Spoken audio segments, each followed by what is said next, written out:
not having that father figure in my world, no one gave me a rule book. No one gave me, the way to do it. I mean, I learned how to do a lot of different things by watching my friends do it with their dads. Yeah. So for me, there was no rule book. There was definitely no guidance. And so when you bring that newborn home and you're like, okay, I'm going to do everything in my power to make sure that this person has something that I did not. Hey there, welcome back to Above and Beyond, where excellence meets elevation. I'm your host, Jan Simon. And this season, we're raising the bar, diving into the passion, purpose, and defining moments of leaders who don't just aim high, they live there. Big ideas, real stories. Let's get into it. Today on Above and Beyond, we're sitting down with a man whose life has been anything but ordinary. He grew up in Belle Chasse, Louisiana, raised by strong women who shaped his values early on. After serving the Air National Guard as a jet engine mechanic, to help pay for college, he followed a different kind of calling, music. From spinning records as a DJ in New Orleans to opening nightclubs across the country with ECI Entertainment, his early years were filled with sound, movement, and hustle. But in 1997, he pivoted, landing in Arizona and starting his own mobile DJ business, which he grew and eventually sold nearly 2 decades later. Now, working in corporate America in the security industry, he brings decades of experience in reinvention, risk-taking, and staying grounded through change. Join us as we dive into his story, a journey of passion, pivot, and purpose that defines what it means to go above and beyond. Ladies and gentlemen, I give you Mike Euper. Never been considered that way before. So exciting. There you go. In your world, right? You work it and you make it sound good, and there it is. So, Mike, we were sitting down for the first time. I really don't know you much, so we can dig into early on. Yeah. La Chasse. Did I say that right? Belle Chasse. Belle Chasse. Belle Chasse, Louisiana. Belle Chasse, Louisiana.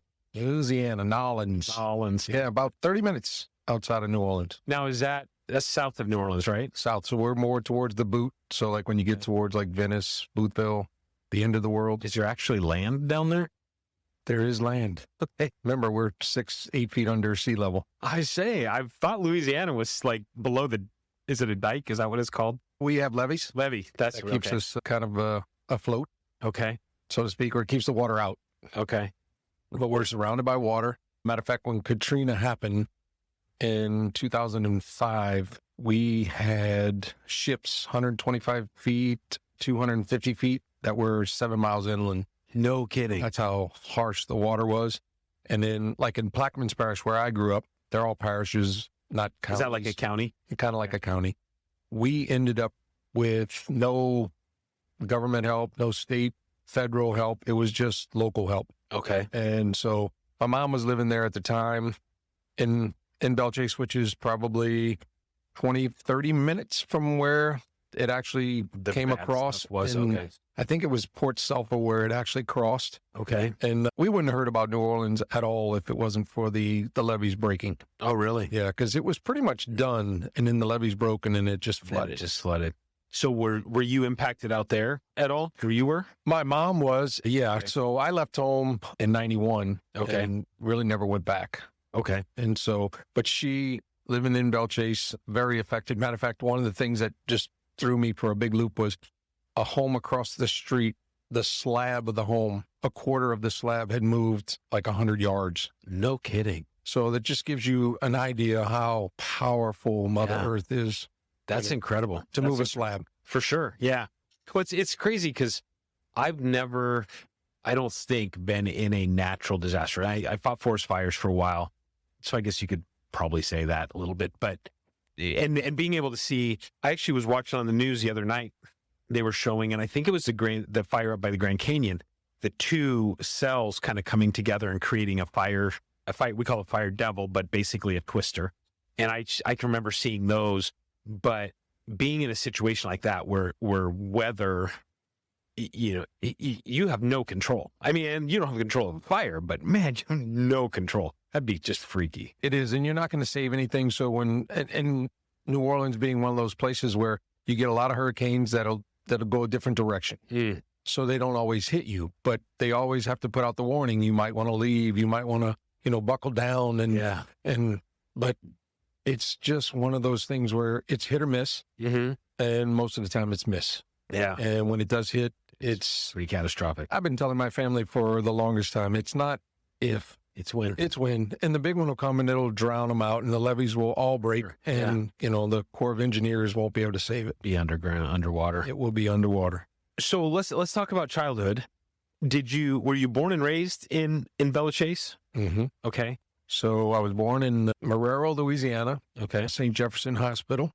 Then we lived in Belle Chase until I was about kindergarten age. Okay. My dad was working for my mom's brother, opening nightclubs. Okay. It was called the Cockpit. It was in Memphis, Tennessee. So my family moved out there. We were there probably a year and a half when my folks got divorced. Okay. And my mom moved back to New Orleans where her family was. Mm-hmm. And the good thing, my mom had all the support, especially from even my dad's side. That's good. So it was really, really good. As a child, I had all the support I needed from family. Maybe not so much my father, but definitely family. So my mom did the best she could. She worked like all the time. And so as I got older, I spent a lot of time with my grandmother, who at least I had a stable home. I had food. I had shelter, because my mom worked in the man's industry. She worked for Chevron for 20 something years and she worked shift work. So she was gone 7 a.m. to 7 p.m., 7 p.m. to 7 a.m. Wow. And so for me getting up, going to school, this, that, and the other, my grandmother was a hellacious help in my upbringing and also just helping around anything that, a boy would need. Mm-hmm. I had a younger sister at the time, 2 years younger. She spent most of her time at my mom's, and I spent most of my time, especially when I got into high school, with my grandmother. Lived there, was closer to school, and it was easier for my grandmother to get me around and for me to do the things that I needed, football, sports, that sort of thing. So it was easier for me than traveling back and forth to my mom's house, which was only another 15, 20 minutes. Gotcha. But it was just easier from a discipline standpoint to have some adult supervision. For sure. For sure. Stupid question. Food. Is it as stereotypical as you think it is? Like crawfish and jumbo and jambalaya and... It's better. Really? I'd put it against any country. It's probably the best food in the world. Really? And I've done a lot of traveling. Mm-hmm. I've been around at least this country. Not too much overseas, but as far as the food, it's about seasoning, it's about culture, history, and I don't know if it's something in the atmosphere because we do a lot of crawfish bowls out here in Arizona. I've taken all the ingredients from home, brought them here, made the same dish, and it tastes different. And I do believe it has something to do with water or humidity. Yeah. Oh, well, there you go. Without a doubt. Now, can you get crawfish shipped here? Yep, live. Okay. Sent to your door. Okay. I don't think I've ever eaten a crawfish. I love seafood. Love lobster. I don't think I've ever eaten a crawfish. Crawfish they call it a mud bug for a reason. It's the lowest form of food from the South, I guess you could call it. They are bottom feeders, right? Yeah. It's a poor man's lobster. That's funny. Can you eat them without peeling them? I mean, do You can. you suck the whole... So it's all in the cooking process, and a lot of people with the boiling, if you overboil them, they get hard, and then the skin and the outside attaches to the actual meat, and so you can't get it out. And so you have to do more extra peels to get it out. If you cook them right, which is usually about 7 minutes, once it gets to boil, 7 minutes, take them out, and you can always test them and retest them. But if you get it right, you can squeeze the tail, bite, and pull it right out. And it comes right out. And then, if you want to gross people out, use your finger and take what's inside the head, which is, all the really good, juicy. We were in Vegas one time, and actually the first time I ever saw anybody eat lobster, we were with a friend, and I think we were at Mirage, maybe. Anyways, doesn't matter. We were some restaurant, and they brought the lobster, and it was a full lobster, and they had turned the brain and stuff up because that's like the delicacy. Like, there is no way in hell that's going into my mouth. That's my favorite part. Really? Oh, it's the inner. And they say that. They say that. It's like, it is like the delicacy. But It really is. So it's same thing with the crawfish or the mud bugs. So we used to have in Arizona when I moved here, a friend of ours used to do, what was it called? Cinco de Mayo or Cinco de Cajun de Mayo. That's what it was called, Cajun de Mayo. And we would do crawfish boil.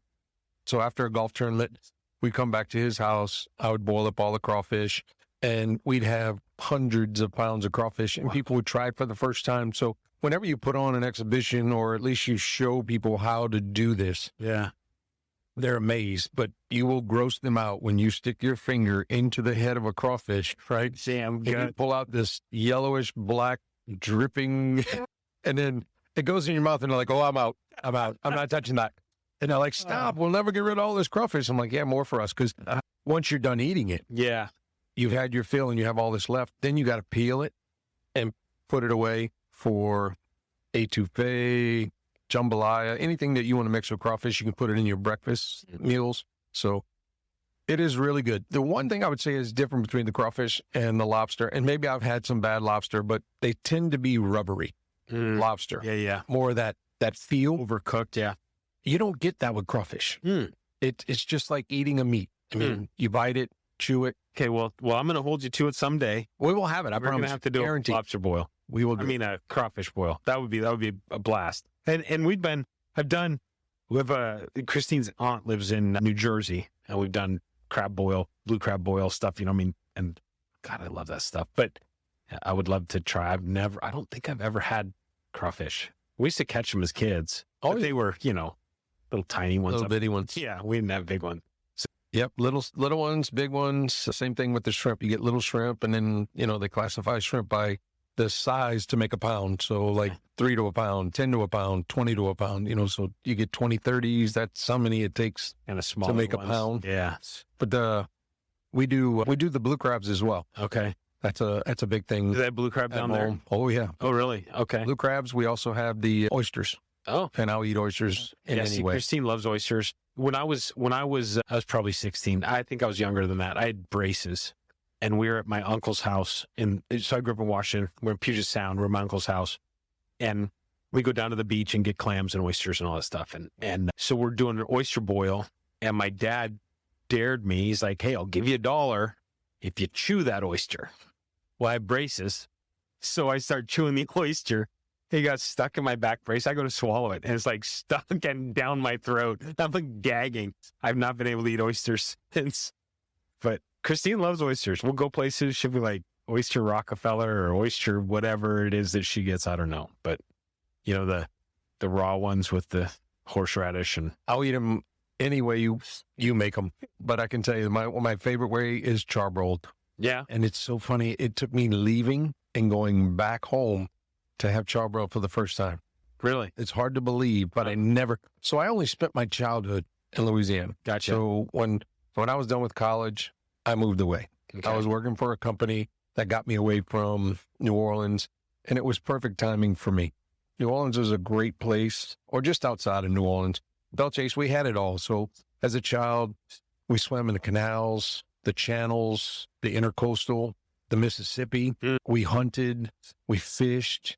Like we would take, at 11, we'd sneak out of the house at night and shoot rabbits and squirrels and nutria and whatever else. And then we'd have a guy in the neighborhood that would, buy the pelt, either the meat or the pelts. Yep. And so we would do that, and he would pay us. So we did just about anything back in the day. Yeah. To make We had a lady, she had a really bad crow problem, and she paid me to kill crows. Well, if anybody knows, crows are stupid smart. As soon as you take one shot, they're gone the rest of the day. Like they will not come back. pigeons are not smart. They just sit there back down.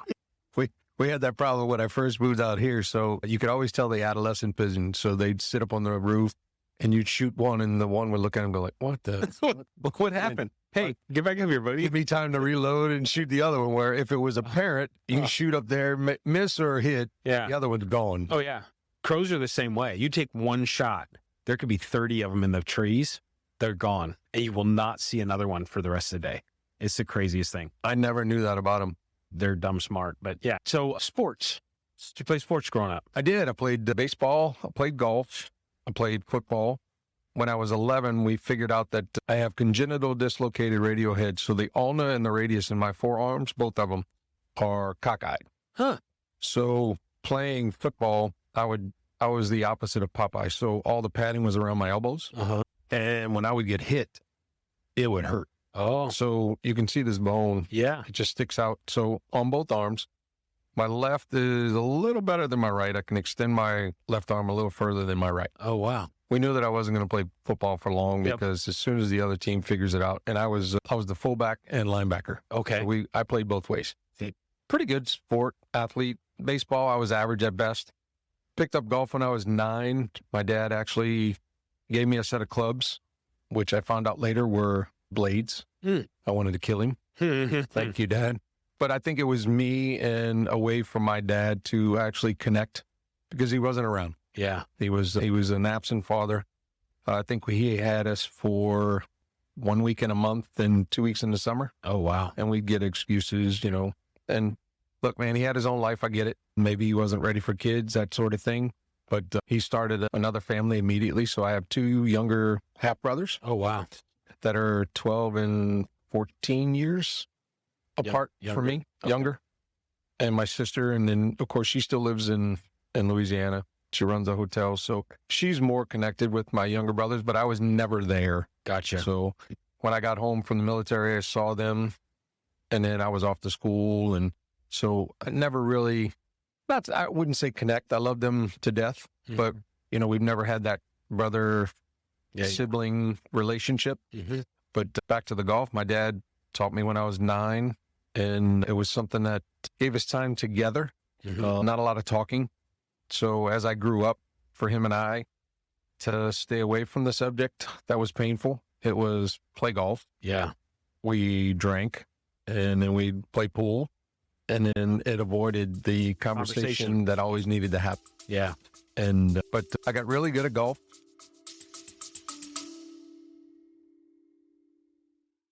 This episode of Above and Beyond is brought to you by the amazing sponsors who help bring this show to life. A heartfelt thank you to Above Par Network, elevating connections and creating impact. Foundation Insurance Services, protecting what matters most with confidence and care. Meritum Credit Card Processing, empowering businesses through expert consulting and unwavering support. And Rock Ink Calligraphy, bringing beauty and personal flair to every handwritten detail. We're proud to partner with these outstanding businesses who share our passion for excellence. For more about our sponsors and exclusive podcast content, visit abovebeyondpodcast.com. I would show up at his country club at 7 a.m, and he had 3 9s. It was the front back and then the levy 9. And I would play the levy 9 until 1 p.m. when they allowed juniors to play the front and back. And so I got really good, and I didn't know how good I was until I was about 15. And I was playing in different tournaments, junior tournaments. Started the golf team at Belle Chase High School. Okay. And our coach Smith, he was more like a chaperone. He couldn't break 100, and he was left-handed. God rest his soul. But he used to take us to all our events. Okay. It was a lot of fun. And there was a few members of our team that contributed and participated and can play decent. Yeah. But I had a lot of fun with it. It was another way for me to just, stay away from trouble. Yeah. Stay out of trouble. And Do you feel like it helped you, although you were not connected with your dad, do you feel like that helped you connect with your dad? yeah, it was the one way we were able to connect, because I always knew that when we had that conversation, it was not going to go well, or whether he wanted to have it. And he was much older. I was 18 at the time. And he had asked me, we had a couple drinks. I think we had played golf, and he's like, "Hey, is there anything you want to talk about?" And I was like, "Whoa, floodgates." Yeah. You asked. Where do I start? And, he cried and I cried, and we decided that, hey, I still need a father. I'm 18.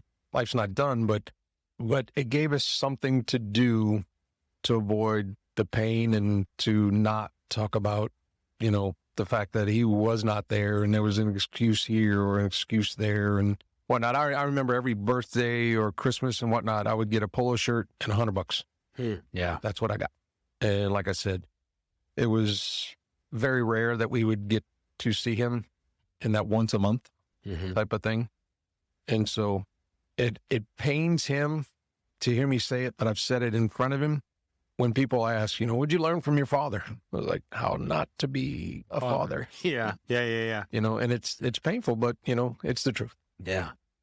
Well, that's tough. Is he still around today? Absolutely. And we're friends, call him dad, and we have that relationship. Like I said, we get together. Yeah. We play golf. Okay. We drink, we have a good time. We'll That's play some pool. We'll listen to music. Yeah. We drink wine together. We have fun. Nice. Don't get me wrong. But, it's something that will be with me until I die. And back in the day, there was no such thing as therapist or, going to that thing. And if we could, I don't know if my mom would have been able to afford it. Yeah. Back in the day. So like we talk about government food. When I stayed with my grandmother, she would get, rations. I remember getting that big old glob of block kidding. cheese, Yeah, the big cheese, powdered milk. Oh my God, we got powdered milk. I grew up on powdered milk. I don't remember who I was talking to about that. I grew up on powdered milk. Yeah, that's right. I just listened to that one. Powdered milk, man, I'll tell you. God, that picks up the flavor of the refrigerator too. A couple days old, it's not good anymore. It's harsh. Yeah. So, and we usually mixed it pretty thin because, you got to make it stretch. So that's right. But playing golf, did you play on the high school? You played on the high school team. Played on the high school team. Okay. I didn't get to a college level, but I did chase the mini tours for many years. Did you not get to the college level because you didn't feel like you were good enough? Or I knew I wasn't good enough in the head okay. to do so. I mean, let's be honest, I had anger issues, childhood anger issues that just carried over. And if there was a therapist that could have helped me, maybe, I wasn't a bad golfer. I just knew that from a head case standpoint that I was never going to go anywhere with it. There were tournaments that I finished with one club because I broke all the rest. I can look back and laugh now, but back in the day, that was stupid. Yeah, for sure. Well, you think about, with the right mentor, probably golf can be a great game to help you manage that, right? That pissed off demon inside. Yeah. That wants to come out and just break the club. There's so many. There's one that's like, and Karen and I were talking, I'm my own worst enemy. I am very harsh on myself. Like, I feel I should play way better. And I'll play with people who are worse than me. And they're like, I'm sorry. I'm like, this is not about you. This is 100% about me and the fact that I can't hit the damn ball straight. It comes down to it. So I play with a lot of really good golfers. I play with a lot of really bad golfers. And I can tell you from when I started playing and the competitiveness of it to where I am now, 48 years later of playing golf. Yeah. I can tell you that I have so much fun out there playing with anyone. And if I can see someone or work on someone's game and get them better and have them playing better, that's all the kudos I need. And that's what I love doing. Do you ever play? My grandfather, we used to play all the time. I shouldn't say all the time, but I used to play with him quite a bit. He's the one that really kind of got me into it. But I used to go play with him. And he would give me, I think it was his goal every hole to give me one more thing to think about and work on. So it was like, okay, now if you stand with your feet a little bit like this. And by the time we got done, I was so jacked up in the head I couldn't play. Do you ever do that with anybody? You screw with people? No, I don't. To be honest, it would be very easy to do that, but I don't. I really want the people that I play golf with, I play golf with them for a reason. Yeah. They bring something to the table. Maybe it's not golf and they're learning golf, but it's the conversation or their lifestyle or the meaning that they, whatever it may be, there's something that brings us together. Yeah. That allows us to go out and enjoy this 4 hours, because you really have to enjoy someone's company to be out there for 4 or 5 hours. And if you don't, you learn real quickly. And being in sales now, if I'm talking to someone on the phone and they want to go out and play golf, I'm going to do lunch with them first. I'm going to have a cup of coffee. Yeah. And then I figure out whether I want to spend 4 hours of front 9 with them. Right. Let alone the back 9. Or the whole 18 type of thing. Because I can tell you, it is hard playing with people that are difficult. Yeah. And I'm not even talking about, I don't care how bad your game is. If you're not if you can't hold a conversation, or there's nothing interesting about you, or we have nothing in common, whatever it may be.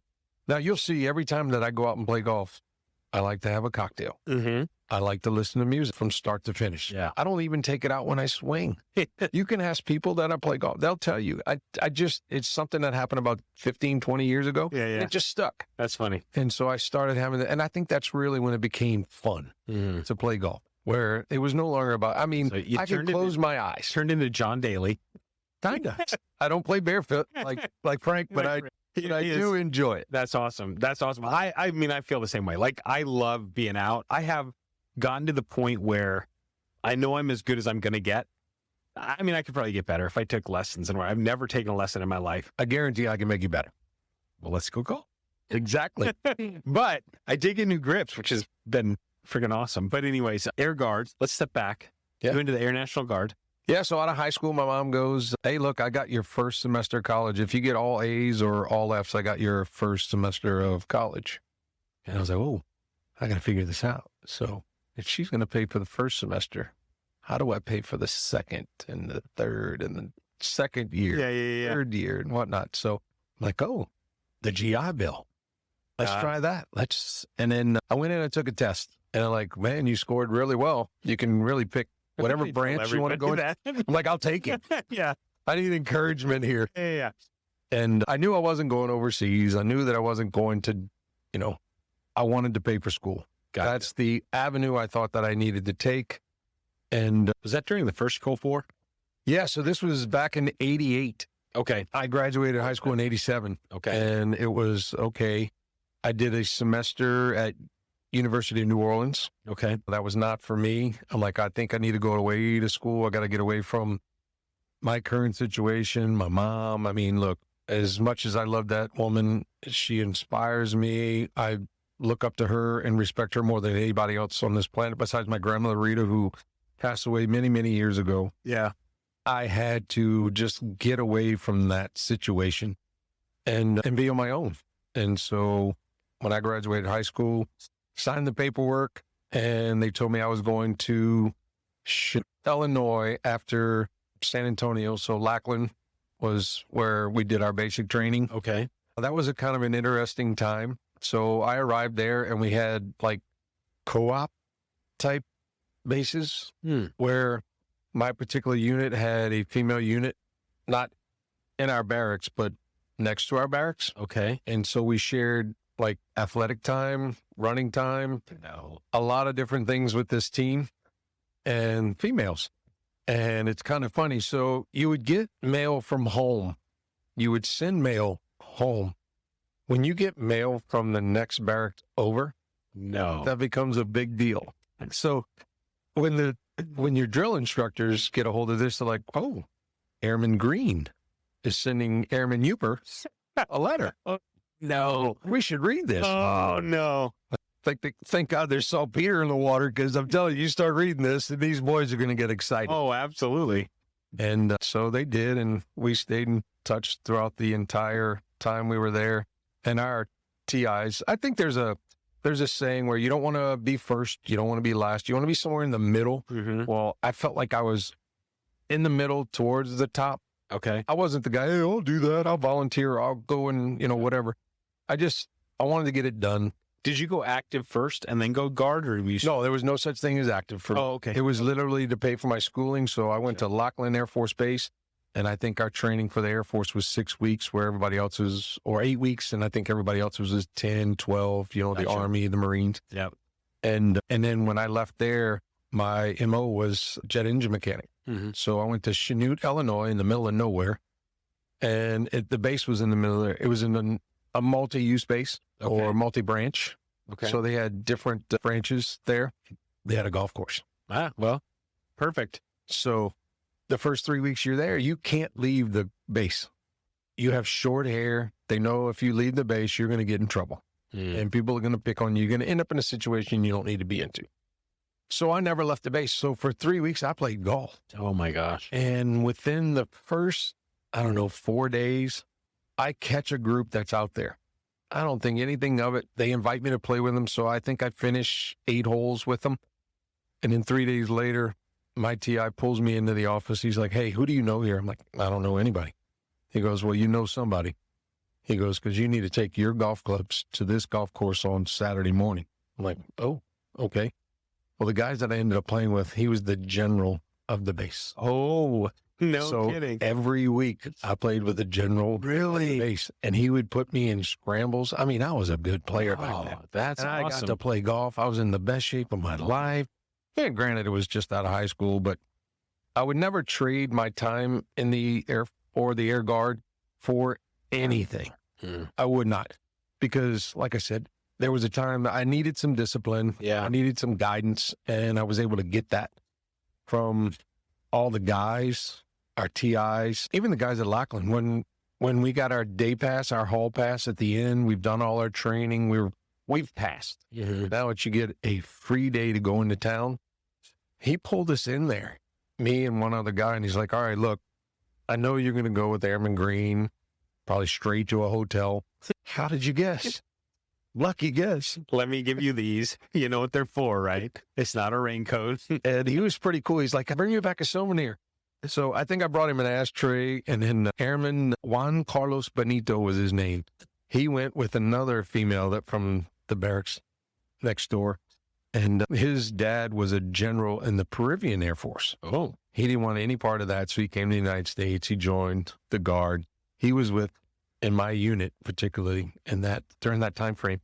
And Juan, or Mr. Benito, he comes back with towels and robes and soap. Jeez. And so he brought all kinds of souvenirs back. But I thought it was funny because we went to the BX before going into town, and the girls are buying like hair dryers and makeup, and I'm like, you're not going to need any of that. Yeah, we're not going anywhere. We're not going anywhere. Once that door closes, it ain't opening. Yeah, because after about the second or third week being there, they don't force you to drink the water anymore. So we figured out that the saltpeter had to be in the water because they need that. They really do, because you don't get excited. It never gets hard. You are just doing your thing. You're focused on teaching and training and running and exercising and all this other good stuff. But once you no longer have to drink the water and you can drink juice or milk or whatever, and you stop drinking the water from it starts. I remember one guy waking up one day, he's like, it works. It still works. So it's just a different time. But, That's funny. yeah, that was an interesting time. I did a total of 6 years because I wasn't finished with school in 4. But it was fun. That's awesome. I wouldn't trade it for anything. I enjoyed the hell out of it. What type of aircraft you work on? So I worked on the F-100 engine, which was made by Pratt & Whitney back in the time, that were in the F-15s and 16s. Okay.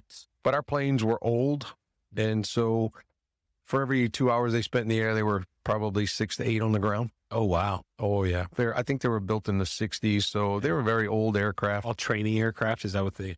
Yeah, and so we had the F-15As and Bs, which were the single-seater, two-seaters. Yeah. And then anytime that anyone ever got to go up, it was during dogfights. Oh, okay. And I remember Morton Anderson, the kicker for the Saints, because it was the Naval Air Station in Belchase, where I came back and did my 2 weeks in the summer and all that stuff. He went up, and all these pilots, they go through, some training with them, and they're like, don't throw up in the plane.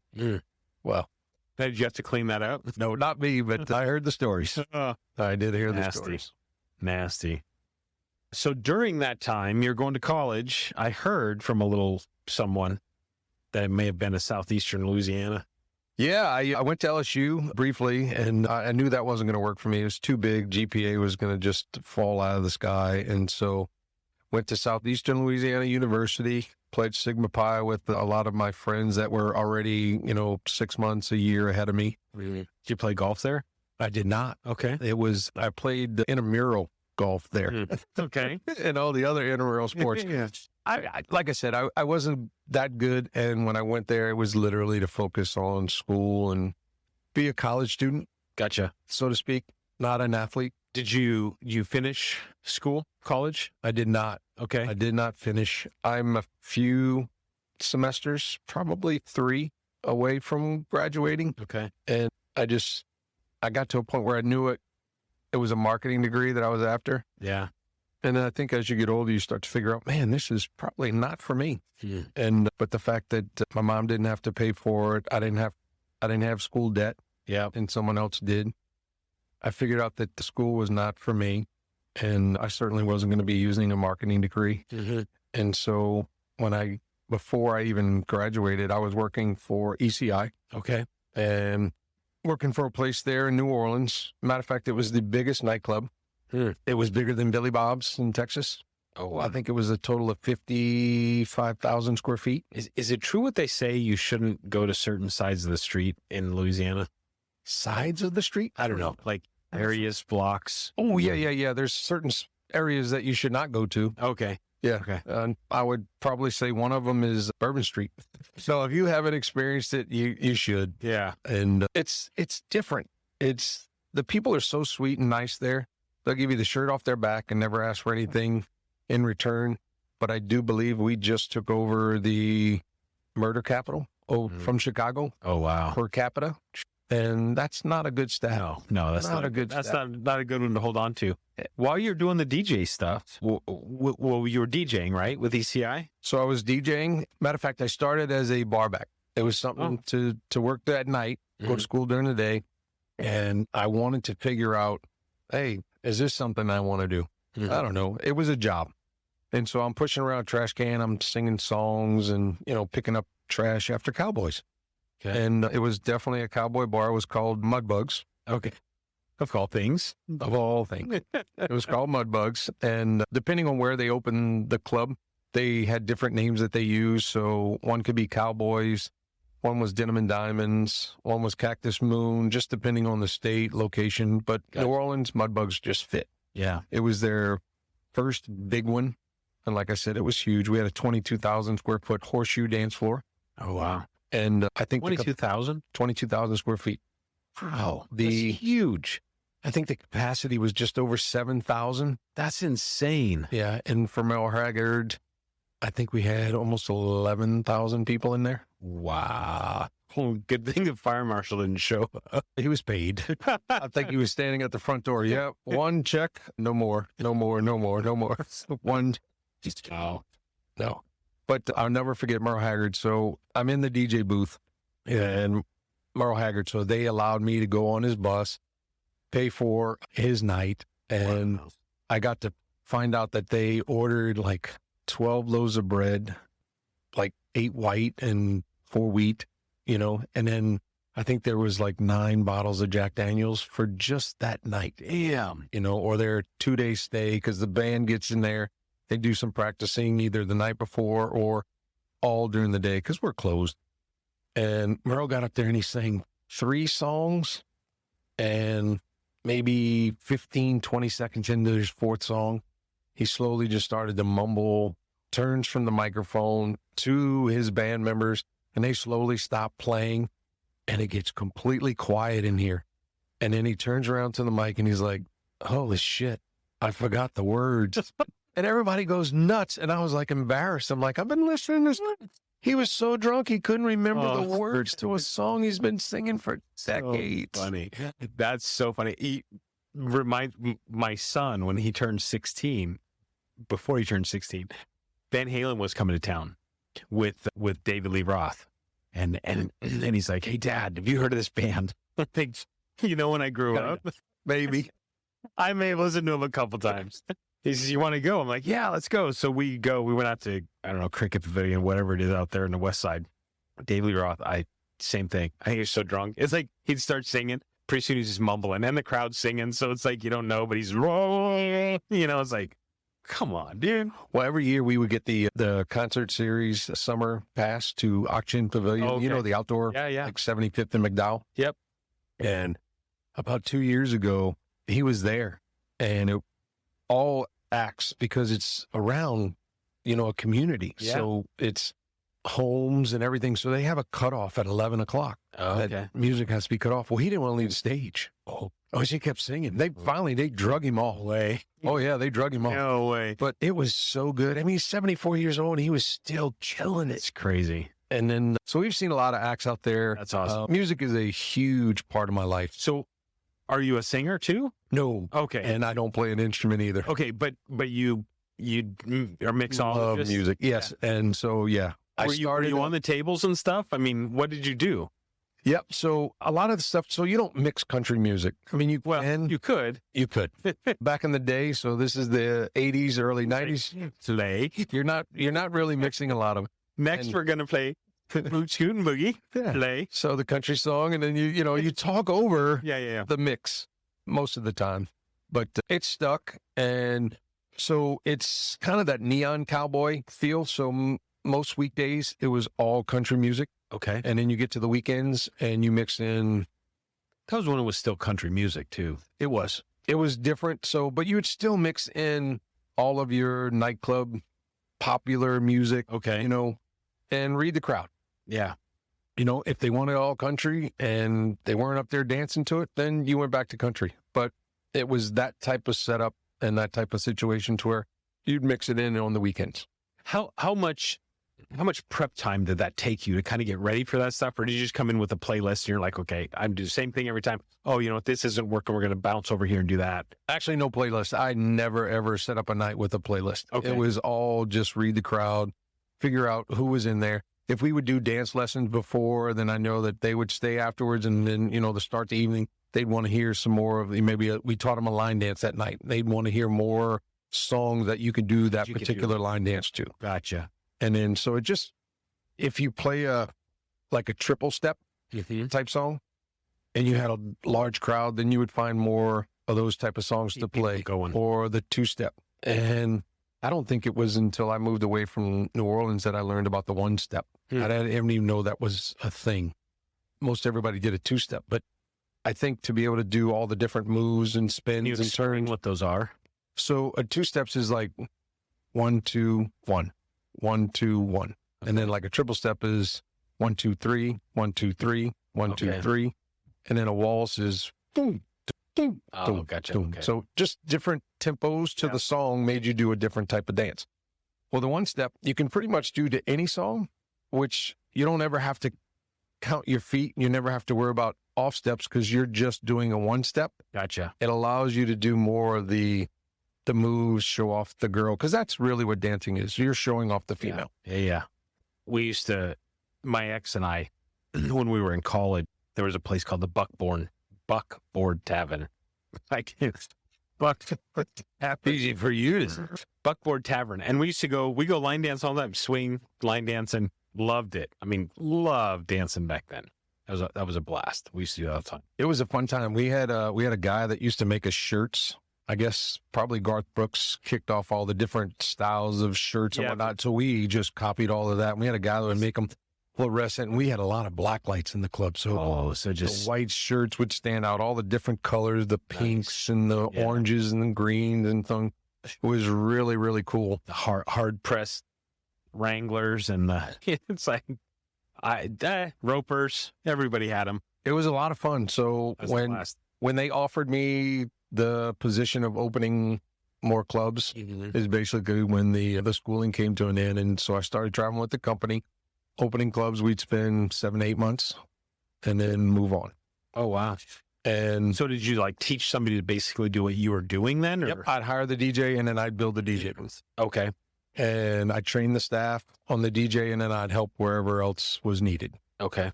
And then once everything was up and running, we'd spend probably 2 to 3 weeks grand opening, and then we were off. I can't get over a 22,000 square foot dance floor. Big. That is freaking huge. It was massive. It was an old storage unit, and they just refabbed it and made it into a nightclub. I just think about the footprint of it's a storage unit now. I think it was like an old Mervyn's or something. It was a big old department store. I just feel like to be able to fill that to the point where you're in the black. That's so much space. And they would put a lot of people, but I can tell you could always tell when it was empty. Oh, yeah. I'm sure. Oh my goodness. Sure. You walk into a 55,000 square foot place, there's no one there. Like, we saw it every day before we opened. You go in and there's nobody here. But you're playing music and there's 20 people out there and you're like, oh, crap. It was so big, you couldn't tell who was standing on the other side. Like from one end to the other, you couldn't tell who that person was. That's crazy. So how long did you do that? So I did that for a few years, ended up in Colorado. They allowed me to have that store. So I ran Denver. It was in Thornton, Colorado, in a strip mall. And it was 22,000 square feet. Okay. And same concept. it was that neon cowboy. We played country music, and then Thursday, Friday, Saturdays, and Sundays, we would play more of the mix. Okay. A variety of different musics. But I had a DJ doing that. I started that. That was the store we opened. So once we trained the staff, I became the manager there, GM, and that lasted a few years. We kind of changed concepts, shut down, reopened. Didn't change much, but that's how the nightclubs do it. They'll change concepts every few years, bring in a whole new crowd. Gotcha. And then they told me when we were reopening in 96 that they were going to do 18 and older. And that's when I kind of washed my hands and said, I have enough trouble with 21 and older. Yeah. Yeah. Yeah. But it was a lot of fun. We had the Avalanche in there all the time. Oh, no kidding. Adam Foote. Yeah. Most of the time. That's pretty crazy. We would throw him out from time to time. And he's like, see you next homestand. I mean, it's a lot of fun. Look, the nightclub business has its fringe benefits, a lot of fringe benefits. Yeah, yeah. But it's your world. I was on property 80 hours a week. That's insane. That's a lot. It is. It was from 10 a.m. most days till, because you do the payroll, you do the ordering of all the booze, the food, booking the acts, the bands. Wow. Everything. Wow. And you get help. And then, like I said, having the right staff members, the lifers between the, the ones that are there part-time, the ones that are, they know that they're going to school, so they're just there for a couple of months. Yeah. So, the different styles and different people that you have. And so you give them more authority and allow them to start making schedules and taking a little bit of the weight off your shoulders. Yeah. It makes it easier. And then you give those gals, bar tabs. A $50 bar tab to someone is $5 to me. Yeah. In cost. And back in the day, I think we were paying $52 cents a bottle, for long necks. Oh, wow. Yeah. So it's cheap. Oh, it was. And the company was making a ton of money off of us. I remember when I signed that first contract with those guys, I think my salary was less than $30,000. Oh, where do I sign up? Yeah. I'm rich. Oh, yeah. And I'm sure back then, I remember my first job out of college, signing in insurance 30 years ago, $26,400. And literally I thought I hit the jackpot. Oh, yeah. I'm like, winner, really making money now. Really? So, okay. So you wrap up the DJ gig, opening clubs, out partying every night. Yeah, I got married. Different lady every night. I got married when I was in Colorado. Yeah, beautiful woman. She was 6 years older than I was. I was 23 when we got married. My folks came out. It was a pretty big to-do wedding. She was huge in the equestrian world. Okay. So she used to ride horses. She'd been doing it since she was 4. Her parents grew up in like Hollister, California. Okay. Next to Gilroy, the garlic capital. They had property and horses and all that good stuff. And they were living out in Colorado at the time, or moved out to Colorado after. But it lasted 3 years. Her and I woke up one day and we're like, hey, what do you say we go our separate ways? And we did. We didn't have any kids. So we split everything. We sold the house and went our separate ways. And it was really, really good. Gotcha. Didn't need to get lawyers involved, anything. So It worked out really great. But I was way too young to get married. But it was an experience. I bought my first house with her. And then I moved to Arizona at the end of, it was January of 97. What brought you here? I needed the different scenery again. Okay. So I had to get away from Colorado. I loved Colorado. And I'd probably go back if my wife now could stand the cold. Yeah. But I know it's changed. I have customers that are in Colorado, so I'm there a lot. And, it has distinctive 4 seasons. Mm-hmm. It's a beautiful place. Moved here to play a little bit more golf and, find something new. Mobile DJ business in 98. Okay. And that kind of grew. It took a little while to kind of take off. And in 2016, when I finally sold it, I had 28 contracts with elementary, junior high, high schools, doing 2 to 3 events a year. And then weddings were a huge part of my business. Did you ever do anything at Greenfield Elementary School? Probably. I'm trying to think the kids. This is 20 years ago. Yeah. We had a DJ there. I'm wondering if it was you. It's possible. And a lot of times you can't make it. And so I would send, over time, I decided to expand and bring on DJs. So I'd have a couple part-timers and then one or two full-timers that handled the weddings. Because to be honest, that whole weddings is where the money was. Gotcha. And when I first started, I remember doing weddings for $400. And when I finished, I was doing weddings for $3,200. Yeah. Well, it's crazy. My daughter just got married in February, and I wasn't in on a ton of the planning. It was more her mom that did most of that stuff, whatever. But the little things that we talked about, I feel like you add wedding to whatever it is. We're having a family get together. Oh, it happens to be a wedding. Well, the price just like quadrupled. It goes through the roof. It's like, how about we just leave that word out? Yeah. We'll just tell them we're just having a get together. We're having a family picnic, and then we'll pop on that as a wedding. Yeah, there's definitely the bridezillas, the momzillas in that industry. I thought about writing a book, at least just a table book, because I have all of these thoughts and things that have happened over time. Like you write them on a napkin or, just so you don't forget, but they're memories. And most of them were great. And like I said, this was a solid 18 years. Wow. Doing this. And so I saw quite a bit, was involved in quite a bit. I remember when I was still doing like the lower end weddings, I wasn't getting what I was worth yet. Yeah. And there was a couple. She comes to the DJ booth crying. This is the bride. And I'm like, what did I do? That's my first thought. What did I do? And then she's like, I can't find my husband. I'm like, oh, piece of cake. Turn the microphone on. Has anybody seen the groom? Anyone? Has anyone seen the groom? And from across the room, keep in mind, this was a low-end wedding. This gentleman yells out, find out that it was her uncle. He's taking a shit. I can't make this up. So I look at her and I'm like, well, there you go. He's in the bathroom. Oh, but she could be worse. But when she left, that's my thought process was, where did she think he was? Yeah. He's in the bridal suite with the bridesmaid, somebody. He yelled that out. I was like, wow, that's hilarious. Thank you. That's good. And with that, we go to, I got friends in low places. So down. But anything, I've seen cakes fall off the table. I've seen ambulances show up at these weddings. Wow.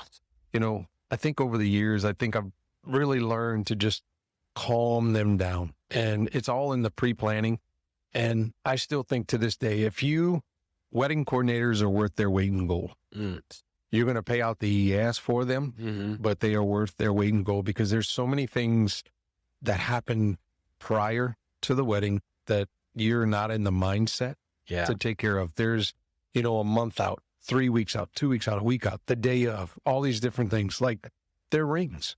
Who's in charge of those? And then if you give your mom and dad anything of like responsibility, they're going to mess it up because they're not in the right frame of mind. Their daughter just got married. I got to think about my speech and I got to do this and I got to do that. And it's tough. And so I became a wedding planner, so to speak, as well as a DJ. So the words of wisdom and how to handle certain situations. And look, there was things out of their control. If the cake falls off the table, both of y'all take a bite, take a picture, and let everybody else fend for themselves. Don't cry. Yeah. Don't run off and hide. I had a bride, literally her grandfather choked on a chicken bone, and the ambulances came. And when the venue called them, I said, hey, have them turn the lights and the sirens off.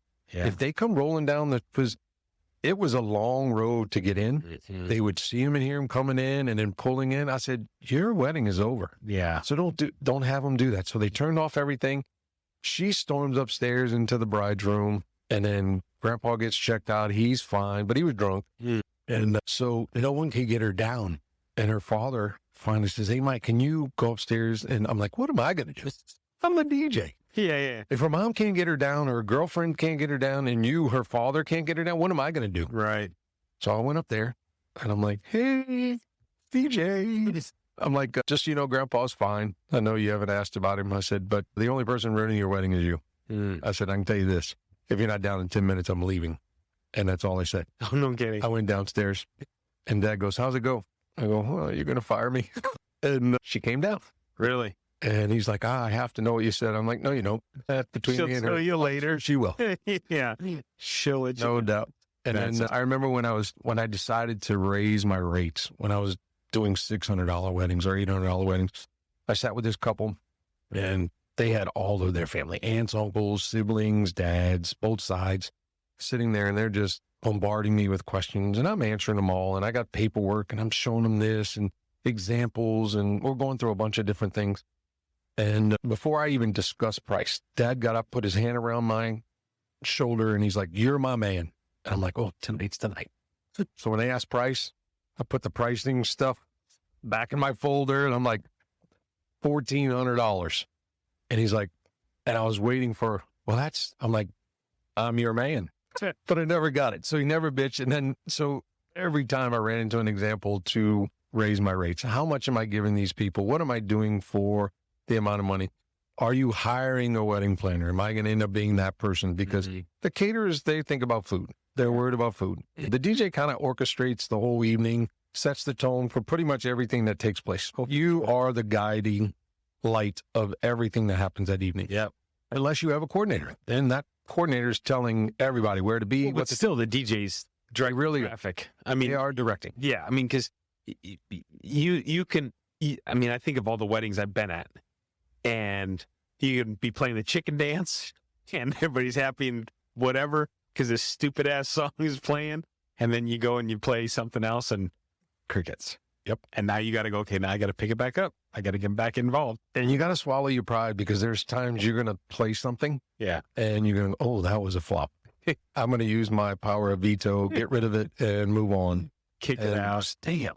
Thought that would have worked. Bleed it into something else. Yeah. So do you have a least favorite song for a wedding? Is it the chicken dance? probably the Macarena Oh, or the YMCA. oh God. And it never fails. You always have those aunts and uncles that always come up. Sweet Caroline. I don't mind that, because it's a crowd favorite. Yeah. People get along. So anything that was, sing-alongs or could get people more involved, I was all for. Mm-hmm.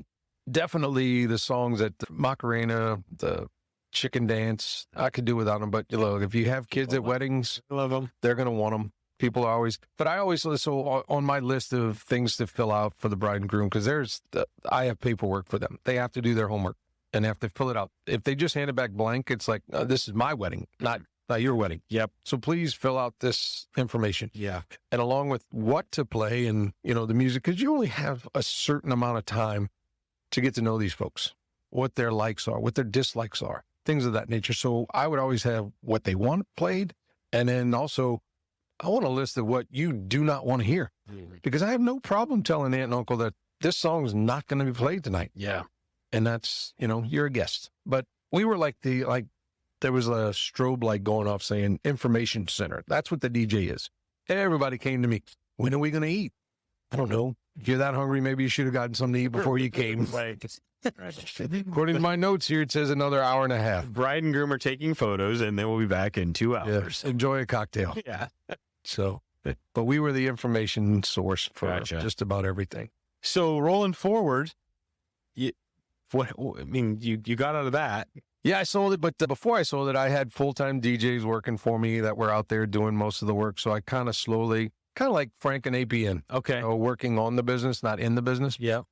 And so I kind of took a back seat and was working more on it and allowing these guys to go out and do the work. Now, I would still book myself, and I mean, you can't pass up that kind of money, but I wasn't working as much. Gotcha. I mean, there were some years we would do 250 to 300 events. Wow. Holy smoke. In a year. So, and that's mainly Thursdays, Fridays, Saturdays, Sundays. Mm-hmm. And so it was, like I said, it was a lot of fun, but it was a business. Yeah. I mean, you worked on it, you worked in it, and thank God I made it a lot of fun. And, I had a checklist when I'd leave the house to make sure that I didn't leave anything, but every once in a while I'd be like, hey, honey, I forgot this. Can you bring it to me? And she'd bring it out to me. In 2011, I went to work for a company that literally bought homes from the steps, and I would go and inspect them and put together the crews to fix them up, and then we'd flip them.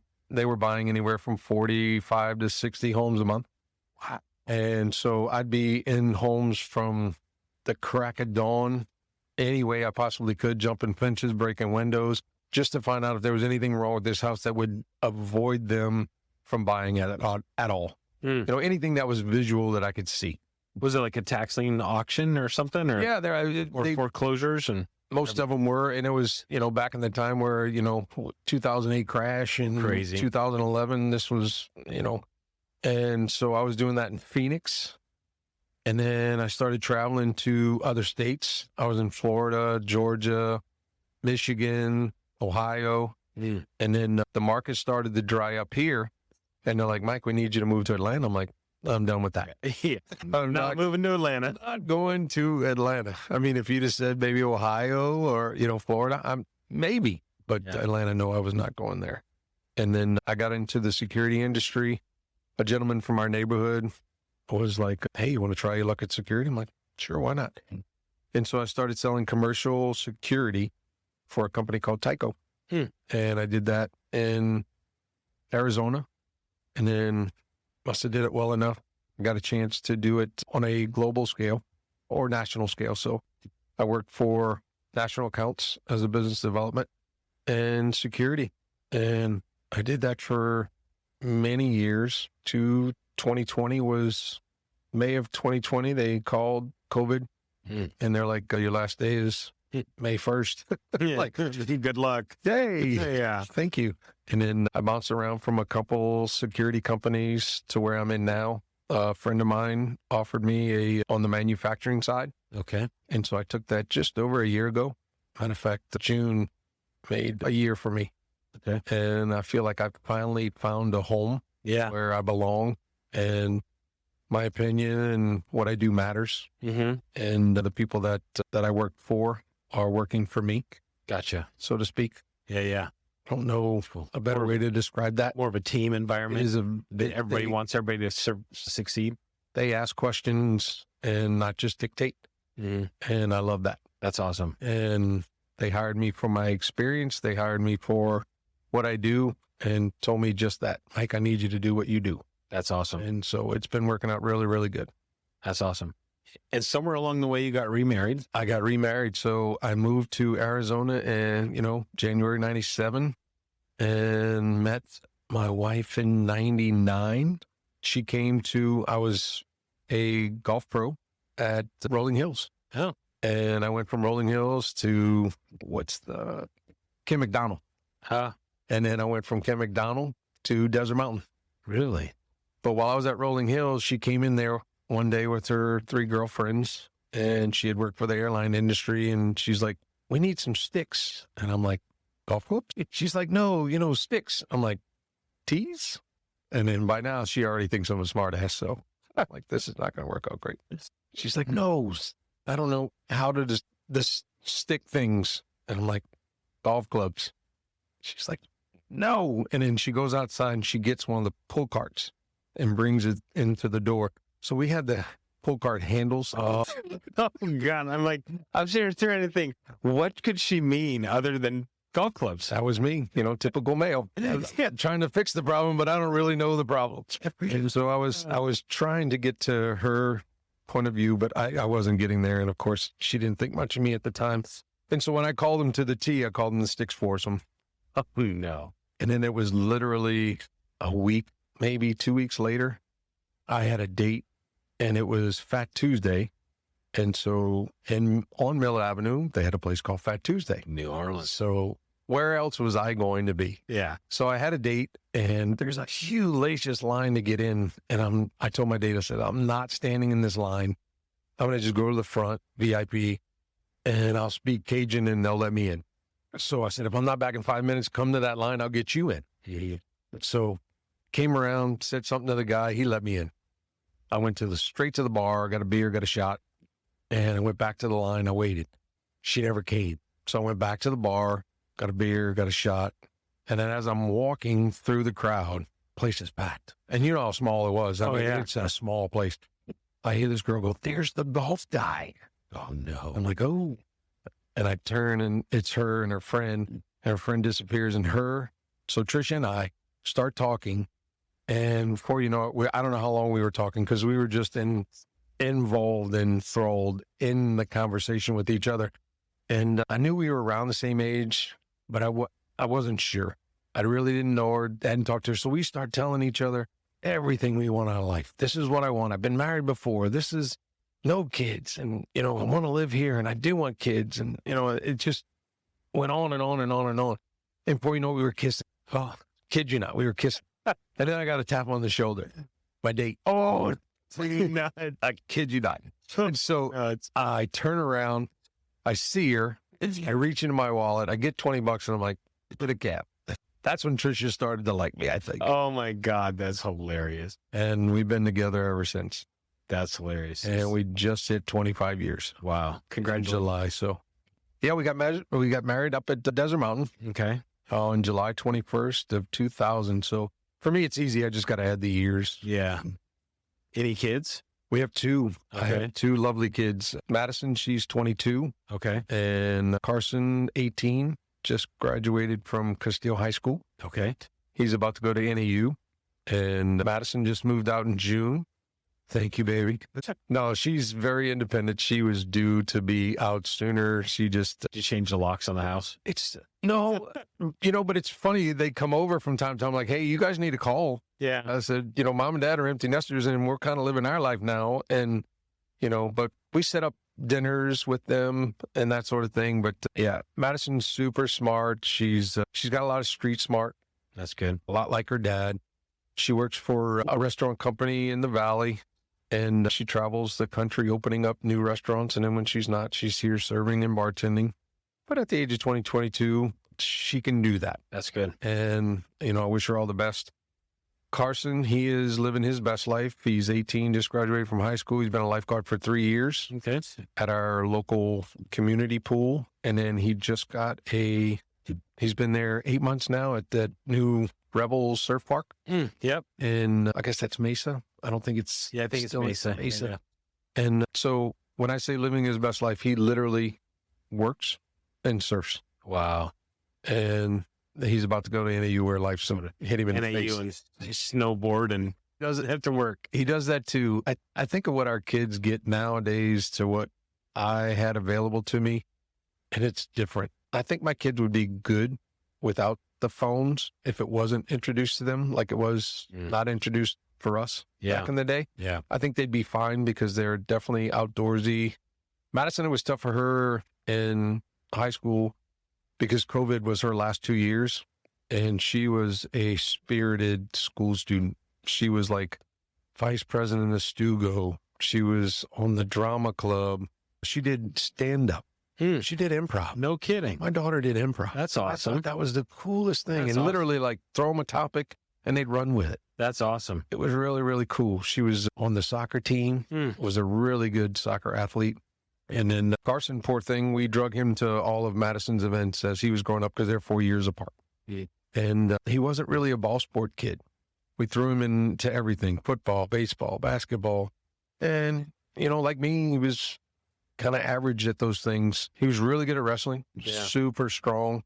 And then he started skateboarding and snowboarding and surfing, and he's a really good surfer, and he's only been doing it for 7 months. No kidding. And now he's getting to meet some of his like surfer heroes and that sort of thing. How cool is that? Yeah, so like I said, he's living his best life. He'll be on tour in Australia before you know it. Who knows if he sticks with it, because he certainly looks like a surfer. Yeah.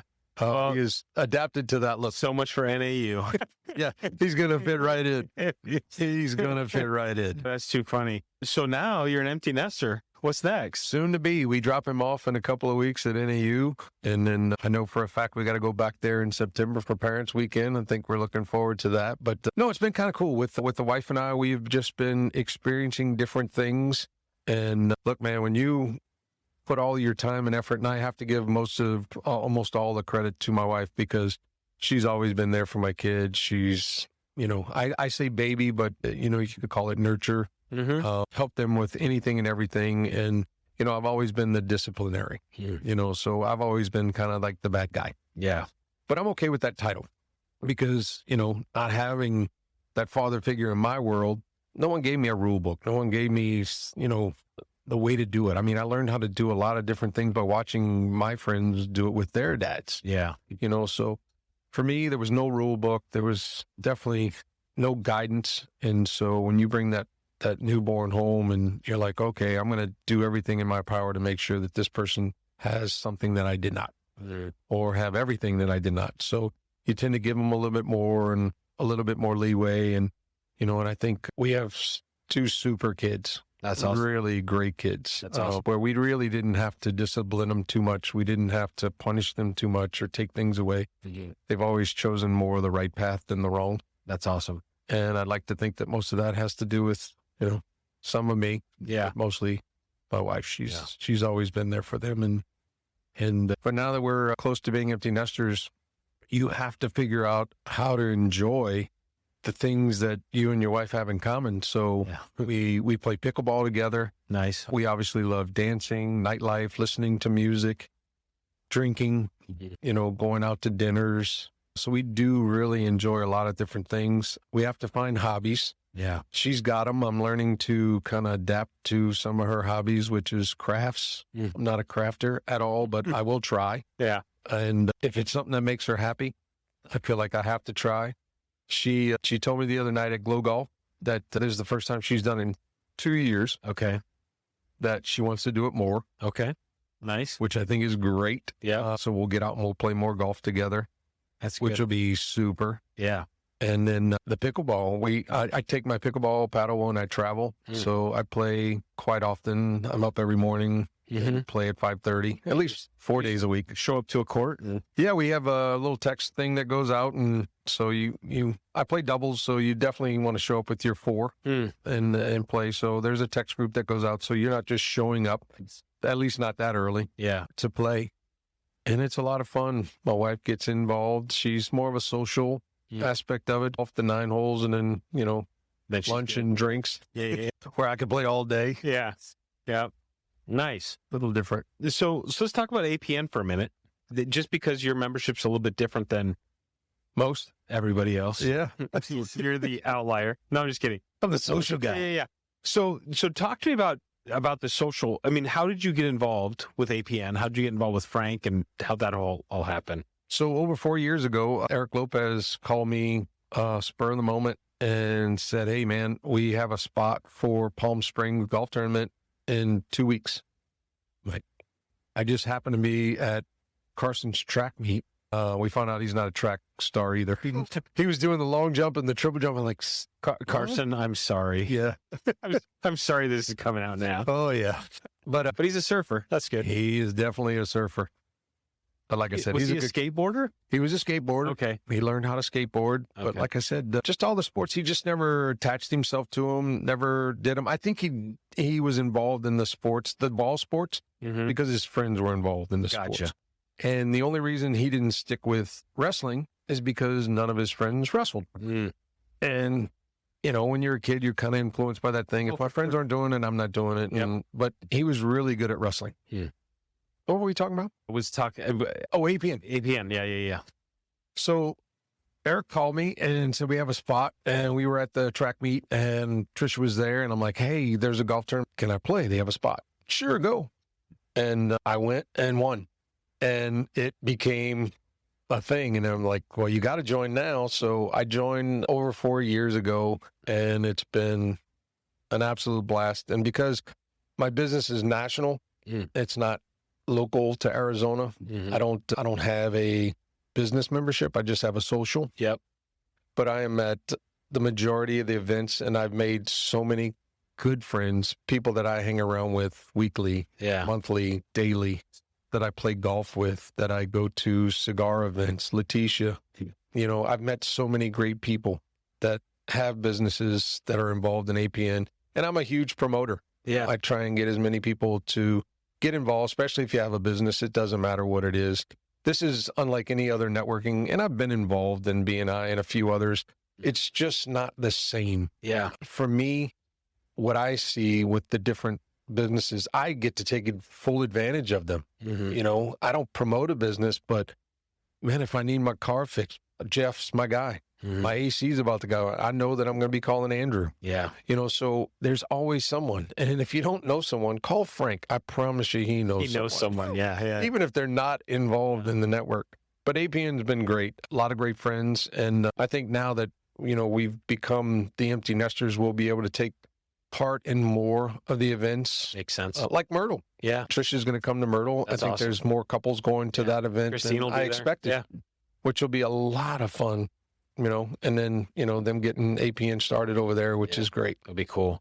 I just think of one of the things Frank said to me, and I like to remember a conversation Frank and I had, or at least believe in my head that it was a conversation we had. But him saying, part of the reason he started APN was really he just wanted buddies to hang out with.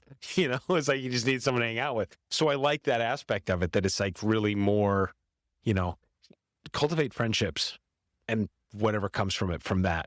So I think it's really awesome that they have that social level, but you're able to find value in it, even though it's not hey, I'm going to promote my business in this, so to speak. You're just, you're there and cultivating relationships. So I think that's awesome. Yeah, and you'll find a multitude of different friends to do different things with. So, like, I have my golfing buddies, but maybe if it's dinner or a conversation, then I'm going to go and hang out with this person. Not that I wouldn't hang out with my golf buddies for that, but cigars. Not everybody smokes cigars. So I meet a different type of crowd that smokes cigars. Yeah. And so I get to enjoy their company as well. So APN's just brought a variety to my life and given me something to look forward to weekly, monthly with the different events that go on. And then especially the golf. I mean, I've made so many good friends, and the majority of them I've given some lessons to and, tried to help with their games, because trust me, if any of your friends get better at golf and you get to see them succeed, that gives me the warm and fuzzies. Well, that's awesome. I look forward to someday we'll be carp buddies and you can give me some pointers. Yeah, I have because I'll tell you, I think it's crazy. I had, and I related it to my clubs, and I don't know what it is, but I had, and I need to get new clubs. I just say that, but I finally got them regripped. But I went from pings that were standard shafts to Callaways that were inch over standard because I was taller. Yep. And I've lost 20 yards on my clubs. And That's age. Yeah. Well, and I figure part of it is aged, but before that it wasn't, and so now it's like I'm watch some of these guys hit these long, he's like pull out their pitching wedge from 150 yards. I'm like, dude, if I hit 90, I'm lucky. So anyways, but no, I appreciate that. I appreciate your willingness to explore that, because like I said, it's interesting to me, right? And I think that it's awesome that there is the opportunity to say, I want we'll call it a club, to be involved in, and that you can be involved and you can step in and you can say, yeah, you know what, I'm going to be as involved or uninvolved as I want to be. And I can tell you, I mean, having been involved in some of those things, like you mentioned with BNI and different things, there is a completely different feel. It's a business. Yeah. To this. That's the way that it came across to me, and it's the way that I think it's designed is just to grow your business. But only from a business standpoint. You're going to build relationships out of that, don't get me wrong. Yeah. But this is more of a network that you can grow your business from. Yeah. It is a fun network to grow your business from. For sure. And I think a lot of people I don't know, I'm social, so I can't speak for them. Yeah. But I've gotten a lot out of it, and will continue to get a lot out of it. Well, I just remember the first time I quasi met you, it was at Augusta, and Frank had challenged you to go stroke to stroke with a certain somebody to play golf. Yep. And that certain somebody, I think, kicked your ass that day. She beat me by one. She beat me by one. Well, I didn't know that her handicap was better than mine to start with. But leave it to Frank to set me up. Yeah. That was pretty. I walked right into that one. That was pretty funny. The ego got smashed. Oh, yeah. But I don't mind losing as long as I get a chance to regain. Yeah. Or well, of course. You get an opportunity to step up. Opportunity. Yeah. Right. That's all you can. Well, and I think, stepping into it the second time, you're a little more prepared. You say, okay, I know what I'm in for. I had just met her, so didn't know her. And now that I know her, great girl, great woman. Yeah. I'd say girl. Hell of a golfer. and we have a lot of fun. She is a friend. That's good. And we do get to get out and play golf from time to time. And it's competitive. But now that I know her, I get to work on some of the mind games. There you go. Go along with right? golf. Hey, you know, if you just turn your right hand, you turn that time fan over just a little bit more. Yeah. Oh, yeah. You can get into someone's head real easily. And it's usually with a compliment. Yeah, that's awesome. I mean, I have been playing this game since I was 9, so I've learned a few things. Learned it. Well, that's awesome. Well, hey, I greatly appreciate you coming on. It's been a blast. No, I appreciate it. Everybody who comes on does get a gift, so I will reach under the magic counter here. We'll give you the gift. We've got a coin there, and then you've got your own little custom tumbler. It actually has your name engraved on it from Rocks Ink Calligraphy. Come on.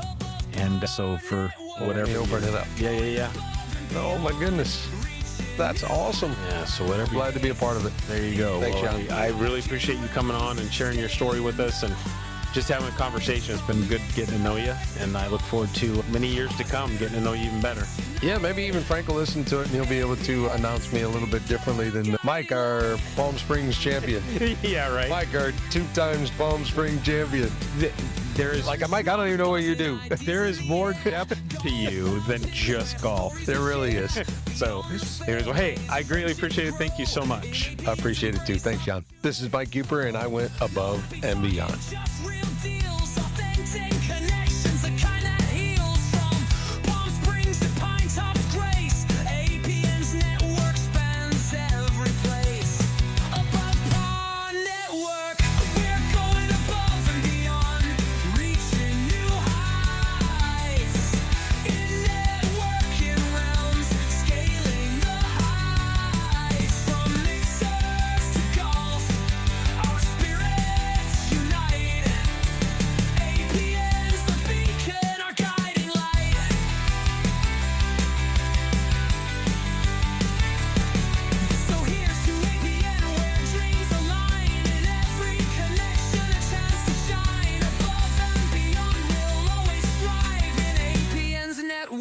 We truly thrive.